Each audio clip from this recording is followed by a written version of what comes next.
मैं खुशी मिश्रा और आप देख रहे हैं खरी कसौटी। उत्तर प्रदेश विधानसभा चुनाव में अब करीब 6 महीने का समय बचा है और इसी बीच रामपुर की मोहम्मद अली जौहर यूनिवर्सिटी एक बार फिर सियासी और कानूनी बहस केंद्र में आ गई है। रामपुर विकास प्राधिकरण ने यूनिवर्सिटी के 40 में से 38 इमारतों को अवैध बताते हुए उन्हें गिराने का नोटिस जारी किया है। प्रशासन का दावा है कि इन इमारतों के नक्शे पास नहीं है और भूमि उपयोग में भी नियमों का पालन नहीं किया गया है। दूसरी ओर छात्र, शिक्षक और विपक्षी दल इसे केवल एक कानूनी कार्रवाई नहीं बल्कि हजारों छात्रों के भविष्य से जुड़ा मामला बता रहे हैं। क्या ये सिर्फ कानून लागू करने की कार्रवाई है या चुनाव से पहले बड़ा राजनीतिक मुद्दा बनने जा रहा है? देखिए हमारी ये विशेष रिपोर्ट। रामपुर स्थित मोहम्मद अली जौहर यूनिवर्सिटी की स्थापना समाजवादी पार्टी के वरिष्ठ नेता आजम खान ने की थी। ट्रस्ट का दावा है कि यूनिवर्सिटी का निर्माण लोगों के चंदे से हुआ और आज यहां लगभग 2400 छात्र छात्राएं 14 फैकल्टी में 40 से अधिक कोर्स कर रहे हैं। लेकिन अब यही यूनिवर्सिटी अपने अस्तित्व की सबसे बड़ी लड़ाई लड़ रहा है।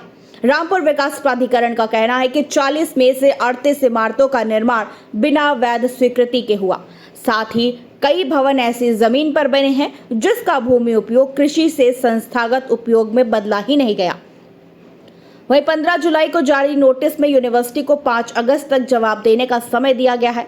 प्रशासन का कहना है कि कार्रवाई से पहले कई अवसर दिए गए लेकिन नियमों का पालन नहीं हुआ। प्रशासन ने यह भी कहा कि छात्रों के हितों को देखते हुए 30 वैकल्पिक कॉलेजों की सूची तैयार की गई है।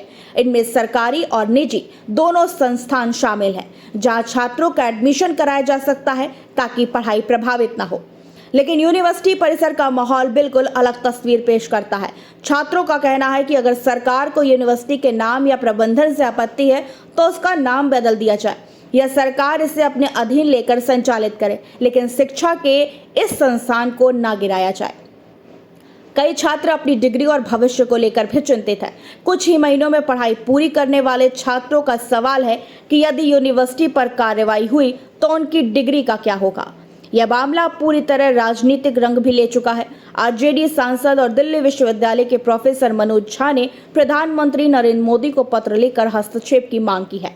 उनका कहना है कि किसी उच्च शिक्षण संस्थान को गिराना देश के शैक्षणिक इतिहास पर काला धब्बा होगा।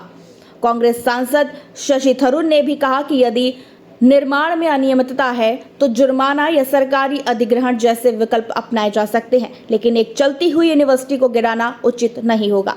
वहीं समाजवादी पार्टी अध्यक्ष अखिलेश यादव ने भी इसे राजनीतिक प्रतिशोध बताया और यूनिवर्सिटी बचाने के लिए अभियान चलाने की अपील की है। साथ ही 28 सदस्यीय प्रतिनिधि मंडल भी गठित किया गया है। वहीं भाजपा या प्रशासन की ओर से अब तक यही कहा गया है कि कार्रवाई पूरी तरह कानून और नियमों के तहत की जा रही है और इसमें राजनीति का कोई सवाल नहीं है। इस पूरे विवाद की जड़ें कई साल पुरानी हैं।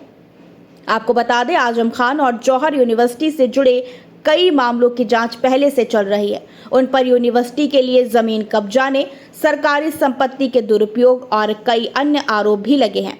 प्रशासन का कहना है कि मामला केवल भवन निर्माण नियमों का है, जबकि यूनिवर्सिटी ट्रस्ट इसे आजम खान के खिलाफ चल रहे अभियान का हिस्सा बता रहा है।